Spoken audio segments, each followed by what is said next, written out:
عن سلمان بن عامر الضبي رضی اللہ عنہ نبی صلی اللہ علیہ وسلم قال اذا افطر احدكم فليفطر على تمر فان لم يجد فليفطر على ماء فانه طهور۔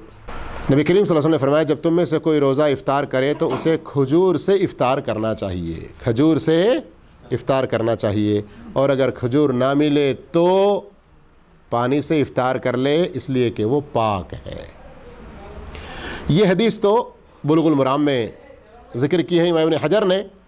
ابو داؤد میں اللہ کے رسول صلی اللہ علیہ وسلم کے بارے میں ایک حدیث آتی ہے جو انس رضی اللہ عنہ بیان کرتے ہیں، کان رسول اللہ صلی اللہ علیہ وسلم یفطر علی رطبات، نبی کریم صلی اللہ علیہ وسلم قبل ان یصلی، نماز پڑھنے سے پہلے رطب کھا کر افطار کرتے۔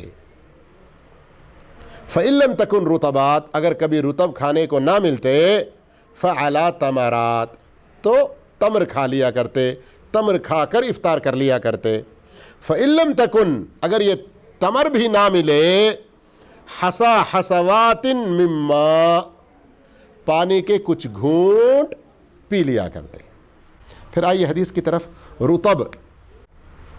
رطب کہتے ہیں وہ کھجور جو بالکل نرم سا ہوتا ہے، جس کا اوپر سے چھلکا آسانی سے نکل جاتا ہے۔ سمجھ میں آ رہا ہے؟ عام طور پر نئی جب فصل آ جاتی ہے تو سب سے پہلے وہ بسر ہوتی ہے، جو ایسے لگتا ہے جیسے کہ بیر ہو، سخت، ہلکا سا پیلا، ہے نا؟ پھر اس کے بعد وہ نرم ہونے لگتا ہے، اوپر کا چھلکا بھی بڑی آسانی سے نکلنے لگتا ہے، رطب کہتے ہیں۔